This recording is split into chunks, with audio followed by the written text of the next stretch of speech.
Hi, Jules Cruise Companion. Over the last week or so, I've done a couple of videos again about intermittent fasting and can you do carnivore on a cruise ship. And I have to say, after 10 nights or 9 nights, about to be my 10th night on Carnival Splendor, I've fallen off the wagon. I feel really bad, bloated. I'm going to do some reflecting on what achievement I had made on the 3 or 4 months before I got onto this boat, and how 1 week, 10 days has basically destroyed me, and I now have to get back on the wagon and basically start all over again and pull myself together.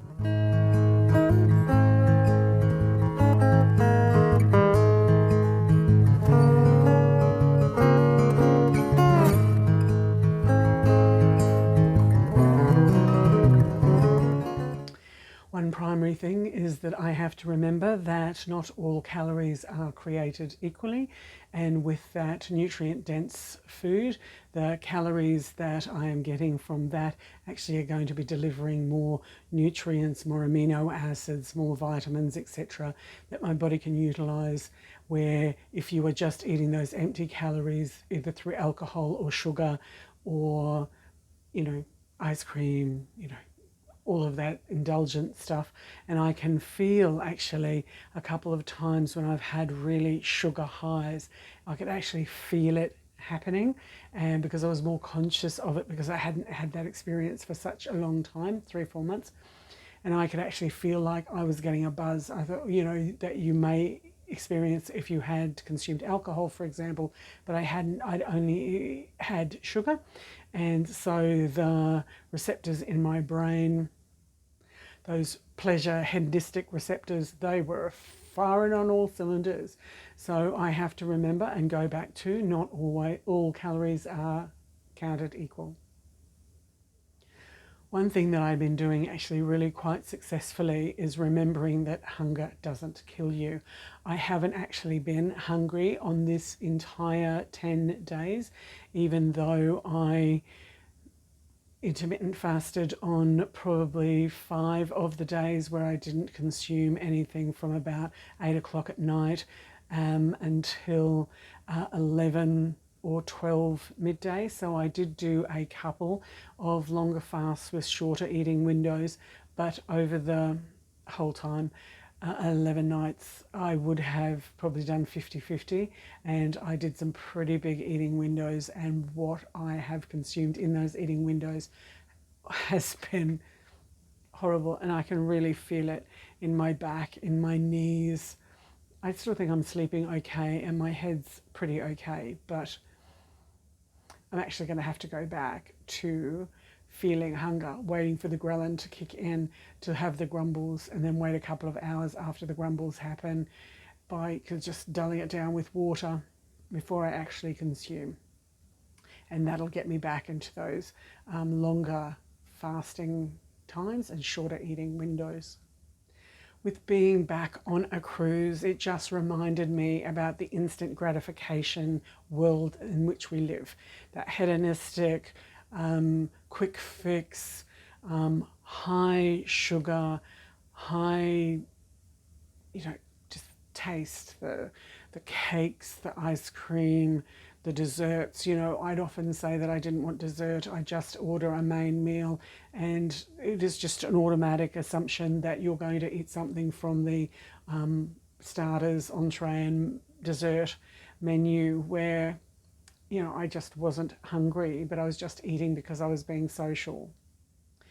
So heading back home, I'm going to go away from that instant gratification environment that cruising and holidaying offers. And that's through choice. I mentioned this before, I'm actually craving just to go back to eat the straight carnivore and just eat what I want to eat rather than what is being offered to me. Being on this cruise, I am reminded of myself that obesity is a disease of abundance. There has been not a moment of want in this entire 10 days. There has been food from 6 o'clock in the morning, 5 o'clock in the morning till 2 or 3 at night. It just never ends that there is some form of food available to you, and it's not necessarily nutrient dense food.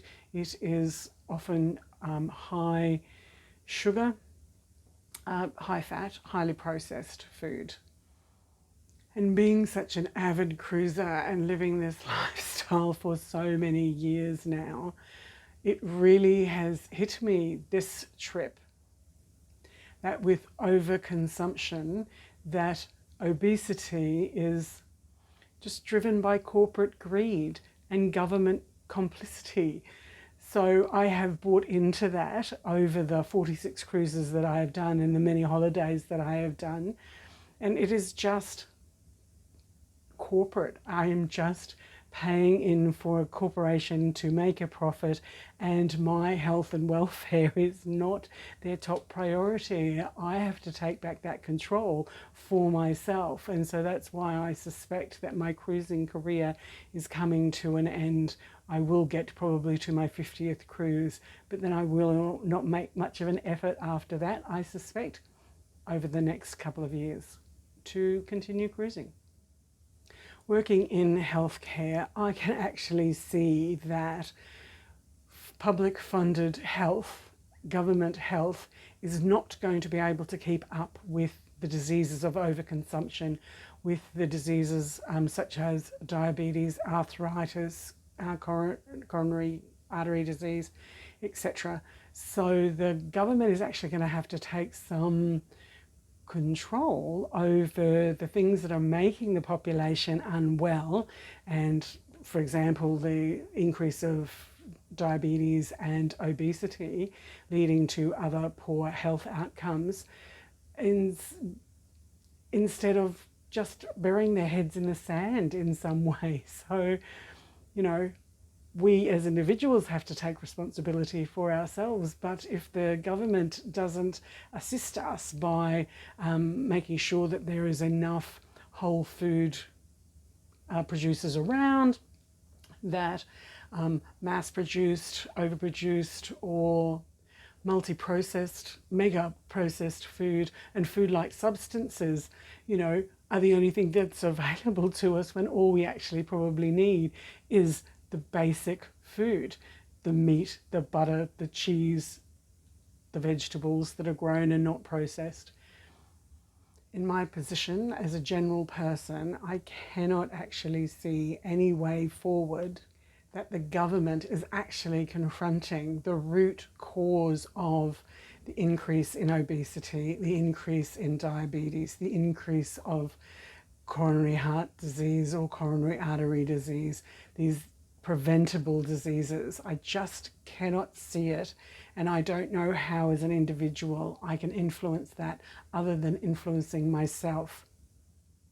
So when I finish this cruise, I will go back to being as carnivore as I can, trying to consume whole foods. And if the government will not ban ultra-processed foods or food-like substances, I'm going to have to ban them for myself.